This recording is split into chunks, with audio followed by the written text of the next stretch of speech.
ಸುಮ್ಮೀರ ದಯವಿಟ್ಟು ಯಾರು ಕಿರ್ಚಬಾರ್ದು. ನಾನು ಏನ್ ಮಾತಾಡ್ತೀನಿ ಕೇಳ್ಬೇಕಷ್ಟೇ, ಯಾರು ಕಿರ್ಚಬಾರ್ದು. ಟಿವಿಯವ್ರು ಲೈವ್ ಮಾಡ್ತಾ ಇದ್ದಾರೆ, ಇಷ್ಟು ಉತ್ಸಾಹದಿಂದ ಸೇರ್ತೀರಿ, ಬಿಸಿಲಲ್ಲಿದ್ದೀರಿ. ದಯವಿಟ್ಟು ನಿಮ್ ಕೈ ಮುಗಿದೀನಿ, ಯುವಕರು ಮುಂದೆ ಇರೋ, ಹಿಂದೆ ಇರೋರೆಲ್ಲ ತಾಳ್ಮೆ ಇದ್ದಾರೆ, ನಿಮ್ದೇ ಗಲಾಟೆ ಜಾಸ್ತಿ, ಸುಮ್ಮನೆ ಇರ್ಬೇಕು.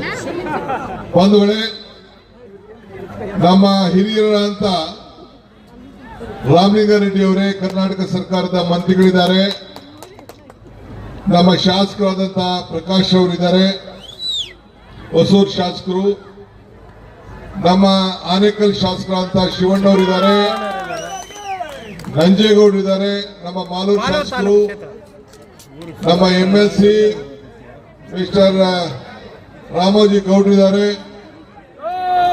ಎಲ್ಲರಿಗಿಂತ ಮುಖ್ಯವಾಗಿ ನಿಮ್ಮ ನಮ್ಮ ಎಲ್ಲರ ಪ್ರೀತಿ ಅಭ್ಯರ್ಥಿ ರಾಮಚಂದ್ರ ಇದ್ದಾರೆ.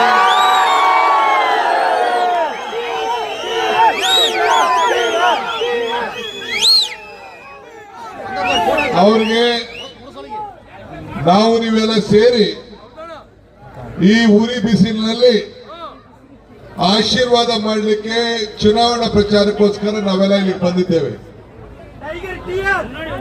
ಸ್ವಲ್ಪ ಸುಮ್ಮನೆ ಇರಿ ಅಂತ ಹೇಳ್ತಾ ಇದ್ದೀನಿ. ನಾನು ಯಾವ ಟೈಗರು ಇಲ್ಲ, ಎಲೆಕ್ಷನ್ ಗೆಲ್ಸಿ ಬರ್ತೇನೆ. ನಾನು ಸ್ಟಾಲಿನ್ ಅವರು ಚೆನ್ನೈನಲ್ಲಿ ಮೊದಲನೇ ಚುನಾವಣಾ ಪ್ರಚಾರವನ್ನ ಪ್ರಾರಂಭ ಮಾಡಿದ್ರು. ನಮ್ಮ ಎಲ್ಲ ಅಭ್ಯರ್ಥಿಗಳನ್ನ ಪ್ರಚಾರ ಮಾಡಿ ಪರಿಚಯ ಮಾಡಿ ಈ ಒಂದು ಟೌನ್ ನಲ್ಲಿ, ಸಿಟಿಲಿ, ಚೆನ್ನೈ ಸಿಟಿಲಿ ನಾನು ಸುಮಾರು ಒಂದು 15-20 ಹಿಂದೆ ಹೋಗಿ ನಮ್ಮ ಚುನಾವಣಾ ಕಾಂಗ್ರೆಸ್ ಪಕ್ಷದ ಪ್ರಣಾಳಿಕೆ ಬಿಡುಗಡೆ ಮಾಡಿ ರಾಹುಲ್ ಗಾಂಧಿ ಅವರು, ಮಲ್ಲಿಕಾರ್ಜುನ್ ಖರ್ಗೆ ಅವರು ಅವರ ಮಾರ್ಗದರ್ಶನದಲ್ಲಿ ಹೋಗಿ ಪಕ್ಷದ ಪರವಾಗಿ ಪ್ರತಿನಿಧಿಸಿ ನಾನು ಬಂದೆ. ಇವತ್ತು ತಮಿಳಿನಲ್ಲೂ ಮಾತಾಡೋಣ ಅಂತ ಆಸೆ ಇದೆ, ಆದರೆ ನನಗೆ ಬರಲ್ಲ. ಆದರೆ ಕನ್ನಡದಲ್ಲೇ ರಾಮಚಂದ್ರರವರು, ಪ್ರಕಾಶ್ ಅವರು ಕನ್ನಡದಲ್ಲೇ ಮಾತಾಡಿದ್ರು. ನೀವೆಲ್ಲ ಕನ್ನಡಿಗರಿದ್ದೀರಿ.